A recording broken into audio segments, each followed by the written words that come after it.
Like, I didn't open this right away. Right. But then I forgot why I opened it, right? And I remember right after I opened it, I think the price shot up to like $1,800. Yeah, you could have. You're like, Yeah. You're like, you threw up in your mouth a little bit. I think of that. I don't think I cared.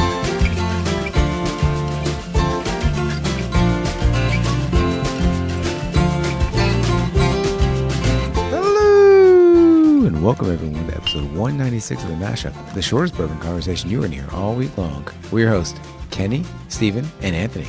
Hello, gents. What's up, my fellas? Hello. 100,000. That's a big number. I can't believe it. But that number is the number of total listens we have gotten since we've started. Yes, we have eclipsed the 100,000 mark, and we couldn't have done it without all of you wonderful people out there who still, Kenny, Steven, you guys can't figure it out. I can't figure it out. Why is anybody listening to us? I'm not sure, but I'm damn happy that they are. I am too. Yeah. I was watching this I'm number. dang happy. Oh, profanities. Okay, go ahead, Steven. No, I was watching that number climb for like weeks. I was Right. like, oh, we're getting closer. And Yes. closer and closer. And it felt like the last like 5,000 took forever. It did, but now that it's eclipsed that 100,000 mark, it keeps going up, and I really know what to say. Like, I'm an academic, okay? At a STEAM university. At a STEAM university, who I've worked one time, I worked 3.5 years to get a manuscript published, okay? Luckily, that's my most cited manuscript ever, and it's been cited almost 3,000 times. And in academic standards, that's a really good article. To have something cited 3,000 times is like pretty good. Thank you. Yeah. Here we are doing a bourbon podcast, and if you count a listen, just say as a citation for comparison's sake, I spent 3.5 years doing that article, get 3,000 citations. We've been doing this 3.5 years, right? Podcast. We got over 100,000 listens. I mean, come on. Yeah. I don't know. It's humbling, man. Like we talked about several episodes, just, when people PM us and just talking to people, meeting people at the Bourbon in the Barn with the Junkies thing that also listen to us. It's just, man, it's so humbling, man. It's wild. It's a lot of hours spent in basements and in front of computers. So Steven's basement has hosted us for a lot of this journey. Kenny's basement now more recently. Mm-hmm. We've spent time split editing. We've done things by the seat of our pants, right? A lot. And we're just, I just think that it's turned into something that's really incredible.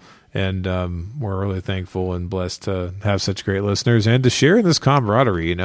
That's what it's all about. This thing is about the camaraderie and sharing the whiskey with others and talking about it. And I think that we've really somehow or another captured that essence unintentionally, totally unintentionally. So, and the party continues because Steven, to celebrate this milestone, you're understated, sir.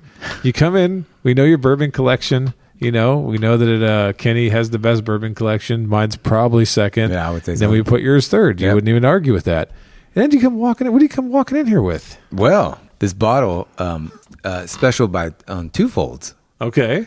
It was the bottle I cracked when the first episode went live. Right. If you go back on Instagram way back when, there's a picture of a laptop and a pour. There you go. And this bottle was shown then because it was a special time. Yes. First episode goes live. Right. And then this bottle was also the first bottle I won in the lottery. Yeah. Back in a very, very cold 2018. That was the opening of Total Wine. Total Wine in Lexington. And we should have our listeners know that Anthony and I did not know each other. We did not. But Mr. Backdoor Manager was there. I was there. In the parking lot. Yeah. Where my feet were freezing. With his keys and his badge. That's right. Trying to get in. Hey guys, it's me. And he could not get in. I don't sound like that. And that's what this bottle is from. Dude. You know what? That's amazing. And that I remember that time in the parking lot. Kenny wouldn't because he wasn't into bourbon then. But that was the coldest time ever in the history of lotteries. Lasted forever. And so do you remember when you got called, when you got this bottle, like how far it was? It couldn't have been that far. It had to be like top 30. No, I think it was 42. 42. So the week before, Michael and I, he came over. We sat at the kitchen table. Yeah. We had two pours. I think we had a Weller Antique, and I don't remember what the other bottle was. Right. And I had the whole list printed off. and we went through different scenarios on what we would get if we were called at different times. It was fun. We just played like what if game. Right. And we went through it. And this exact scenario happened where I was called like sub 50, and if this bottle was still sitting there. So this is where the backdoor manager conspiracy starts. And Do you remember 42? No, I remember have that great looking guy that went there inside? I have to tell the story because we were both there and we didn't know each other. So I went there with my grad student. I call him my grad student. So my buddy Will Silverman, he's a friend of mine. And I've told this story, I think, before on the podcast, but because we're celebrating tonight, I will tell it again.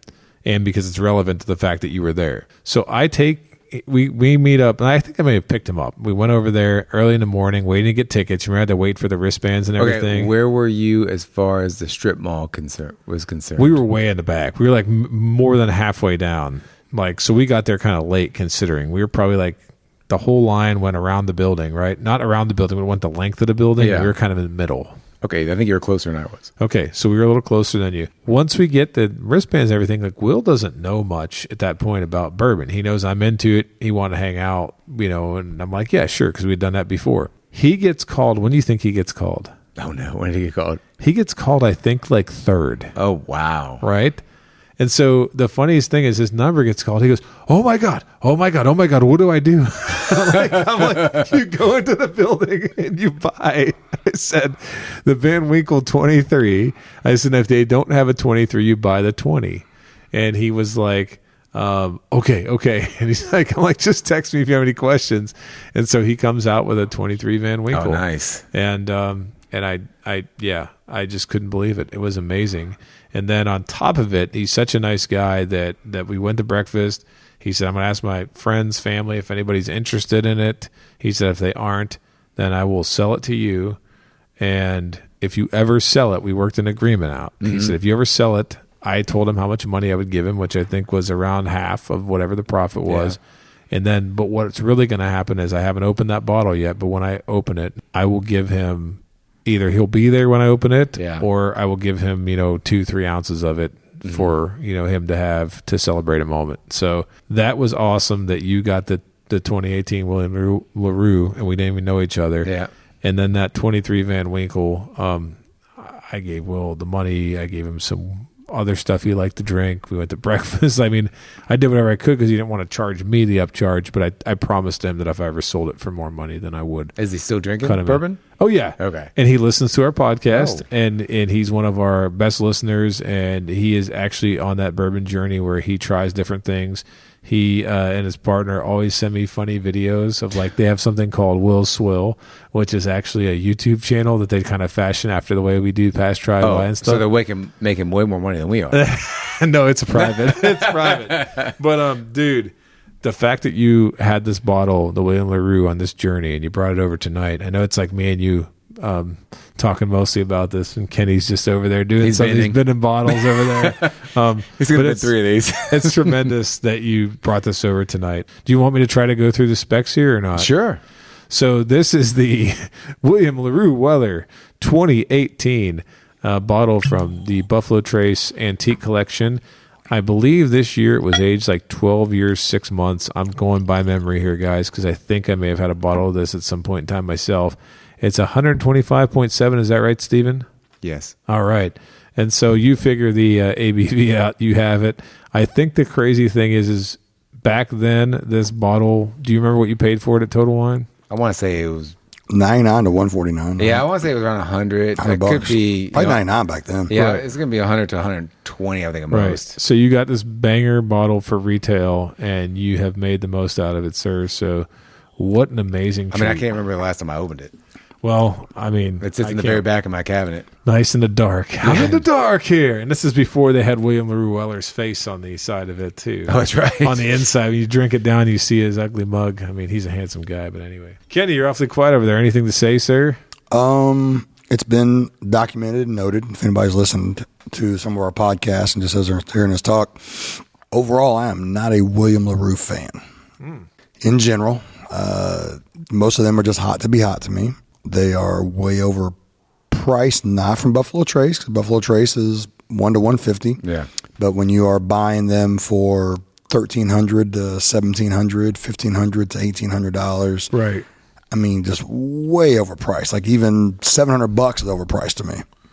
So I am, in general, I'm usually a George T. Stagg or Van Winkle 13-year rye. Okay. William Larue is it's hot to be hot usually for me. Okay. So I'd have a 2022 on the table right there.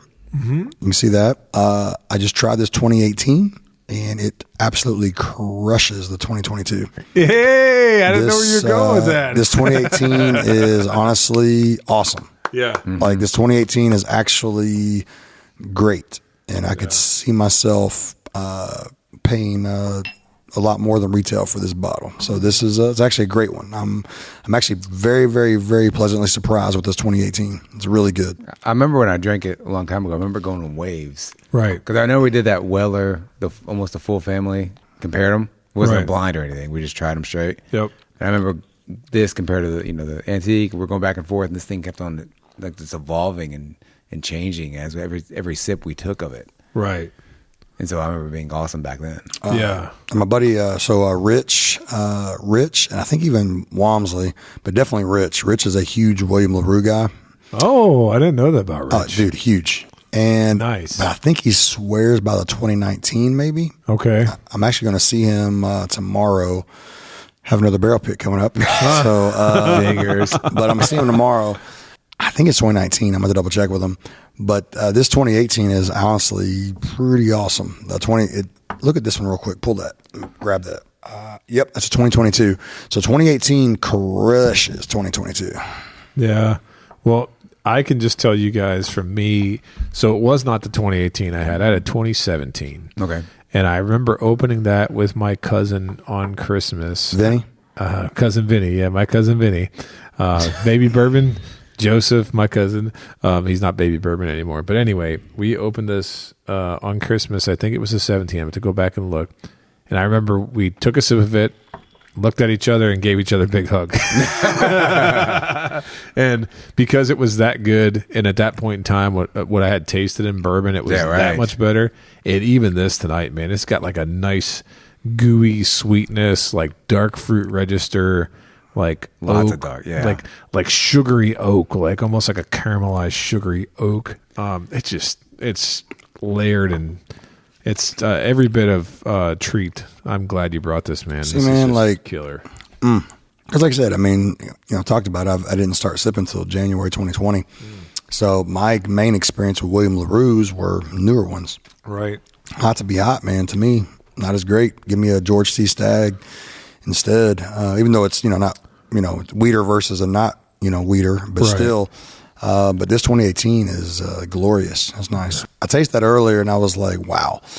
And so I started thinking about looking around the room trying to figure out a blind. But here's the thing: what higher proof and fully maturated, older maturated weeders are out there? That's why I don't have a blind to go. I don't have a blind to go against this. Right.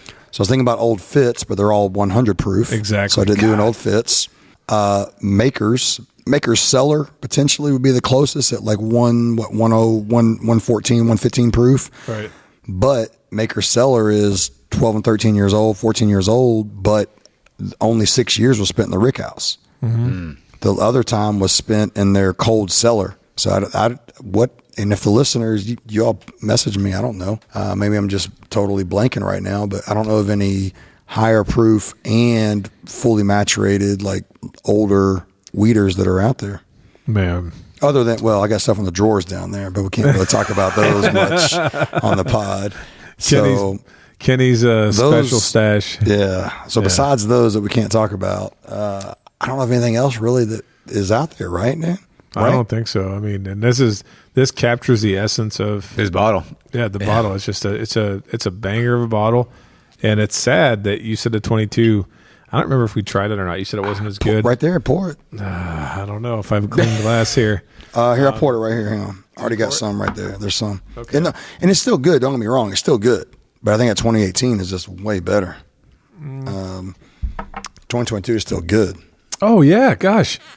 2018 is like the 2022 is very thin comparatively. Yeah. It has the flavors, But it is no way, shape, or form. Not that 2018. Does it have that like same viscous mouthfeel and that gooiness to it? Yeah, there's not. It's got the berry register. It's got sweetness. Oh yeah, good, real thin. There you go. Yeah, it's thinner mouthfeel. And it's not as sweet. Yeah. 2018, man. Thank you, Stephen. That's great. They must not fired up that iron black fermenter that they always mention on the paper that they give you in the box.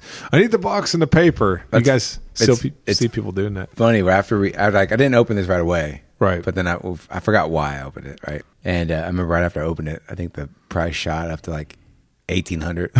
Yeah, you could have. You're like, yeah. You're like, you threw up in your mouth a little bit. I think of that. I don't think I cared. I was happy I had it. Well, and it lasted all these years. So the other thing I'm going to say is Kenny. So Kenny's a big person on the volume and the air in the bottle and everything. And you did say you've had this stored and not opened a lot, and you store it in the back of the cabinet. It's in the back of a cabinet in a basement. Yeah. So I took 6 years to drink my William Larue Weller 17, and it had definitely fallen off at the end of 6 years, at the end of the bottle, not the very last couple of ounces. This is still in prime shape. Did you open this in 2020? No. It would have been, for the pod in 2020? You said, no, it was already open. Okay. Yeah. I don't know when I opened it. It's probably, I think I had it closed for a while. Maybe half this bottle is gone. So I would now transfer that to a smaller vessel to get rid of all that headspace. Okay. That way it still tastes as good down the road as it does now. Right. You just don't want to lose that. But still, I think it's interesting because a lot of people, even this weekend, when I saw someone, they were like, I can't remember who it was, a friend, relative, a friend of a friend, and they were like, well, was whiskey keep, like, once you open it, does it keep forever? And I said, well, no. I said, but if it's sealed, it's good, but if it's open, it should probably be consumed in a certain amount of time unless it's stored properly. But then we got the rabbit hole of what's stored properly. And obviously you've taken really good care of this bottle. Yeah. There's been several people come over and they're like, why are these glass marbles around here? Yeah. And so, originally I would use argon gas to help prevent oxidation, but still the alcohol would equalize out into that headspace. So no oxidation, but you'd lose some alcohol. And now with the glass, so glass marbles, anybody listeners, just literally plain glass marbles, cheapest ones you can find that are just off of Amazon or whatever. Wash them really good, add glass marbles as you drink to reduce the headspace. And then once I get down to where, glass marbles don't work anymore to where you can't keep adding to it, then I pour into a smaller bottle and just slowly work down. That way you always have a really small headspace. And that way you don't lose flavor over 1 year, 2 year, 3 years, 4 years at all. Yeah, so is there, on the headspace, is there something you want to keep like the top, like 20% air? I do a small, or you want to eliminate as much air as possible? Eliminate as much air as possible. Okay. So if you look at if there's a lot of bottles down in the basement that are like brand new sealed, and most of these sealed bottles only have like just a small little headspace on the top of them. So you want to keep that headspace at a minimum because your alcohol will equalize out into that air. If you're following along at home, you want to take your glass balls and wash them really good and put them into the bottles. Good gracious, you guys. Hey, man. I mean, I don't know how you put up with me. Either of you guys, seriously. What the heck? This pour is great, man. Yeah, it's amazing. I'm shocked that he doesn't have anything to compare it to. Right. Well, here's the thing. The only thing I have it to compare to is literally... Steven is upset. Come on now. I can pour you something to compare it to, but think about it. That's what I'm trying to think. I'm looking around the room right now. What higher proof, older age is a weeder that anybody's got? Yeah. And I'm also curious which years of this are good. So there's 18. Man, good. Like I said, I will talk to Rich tomorrow. 2019 is supposed to, I think, be like one of the better ones that everybody can, thinks about. But this 2018 is freaking awesome. So that's great. I mean, Anthony, seriously, look around. Is there anything what's a weeder that is higher proof, that is longer age stated from anybody out there? The only thing I can think of is that Parker's Heritage has some wheat whiskeys, right? Okay, there you go. And those are high proof, high age. No, but I've not tasted. Are those weeded bourbons? And I apologize, I don't know. I don't know if they're weeded bourbons. I think they're wheat whiskeys, actually. Okay. So I know that's a slight difference too. They're not weeded bourbons. Wheat whiskey's different. That's the only thing that came to mind. Man, because everything else is bourbon, right? Yeah, it's bourbon. It's not a weeded bourbon. What's it called? You got is Old Stubborn is a. is trash. Is that what you said? That's weeded, isn't it? It's weeded. It's weeded old and it's cast strength. It's old. Kenny, what is he? Why would he even bring that up? Well, no, because that's the only thing that's I know. that old. But it's just, I'm a sadist. It's garbage. It's Italian. It's garbage. Hey! It's fragile. There you go. Definitely for Julie. We're honoring Steven's roots. Yeah, I mean, I'm looking around the room, man. I don't have anything that I can think of. So I mean, I could pour like a really banging pick of OWA, Yeah. but that's 107 proof, not 125. No, it's not going to compare. So the it's same just way. one of those things, man. This kind of stands alone on it. So now I can see why some of the old heads, some of the OGs, are all over William LaRue. Right. Because some of his older stuff, man, is legit. Well, I still, for the memory, still put that one with my cousin. I'm going to have to Yeah. double check to make sure it wasn't this one, but it was so good that it still, to this day, stands in my top 5 because we had a great night. It was a Did fun think about night. what we talked about. Some of the best bourbon you shared around table with friends and family, whatever Right. you want to say. Right. So it's one of those things, man. It's that plays a big role into it too. I Man. start to associate those memories with certain things, and it's great. It's just fantastic. No, do you want to talk about anything we might have on the horizon in the future? Signpost for our audience. Look shortly. We will actually have a mashup pick coming soon. Yes, we We're alluded working to on this. that. It's going to be. Is it a William Larue Weller? It'll be that caliber. Yeah. Okay. But honestly, just based on timing, it still could be 2 months out, 3 months out. But we are working on that. Yeah, That's going to be fun. We are working on merch. Gosh, we got some good merch to come out with. We got a lot of good stuff. yeah. I think I know exactly the route that I'm going to go with that. So Yeah. So get ready. Get into, what is this, October? yes, So, but you have the bathing suit season coming up next week, next summer. yeah. We have some thongs coming out. So get ready. So we have some male bikini thongs merch coming out. The big ones like Borat War. Yeah.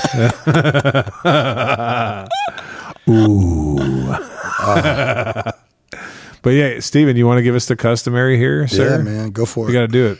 Well, boys, would you pass, try, or buy on this 2018 William Larue Weller at retail?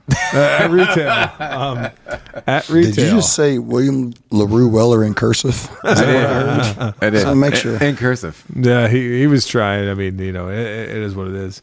Yeah, I'll leave No, this I'd be honest with you. I just say WLW WLW. because William LaRue Weller, unless I like really. That's a tongue It's too, tie. it's too much. yes. yeah. So I enunciate it very like choppy on purpose because if I said it, It's a mouthful. yes, that's why I say WLW. I'm going to go William LaRue Weller and Sons greater than Pappy Van Winkle. Pappy Van Winkle. I'm just having fun with that. No, I would buy this, man. Buy it 100 times over. If I could go back to 2018 and I knew people, what are these come in 3-bottle cases? I would like at least 25 cases? Well, 25 cases. At least not to be greedy, I would have taken 3. 9 bottles would have been really nice. Yeah. It would have been nice. To What have would 9 be the bottles. top end you would pay for this on secondary?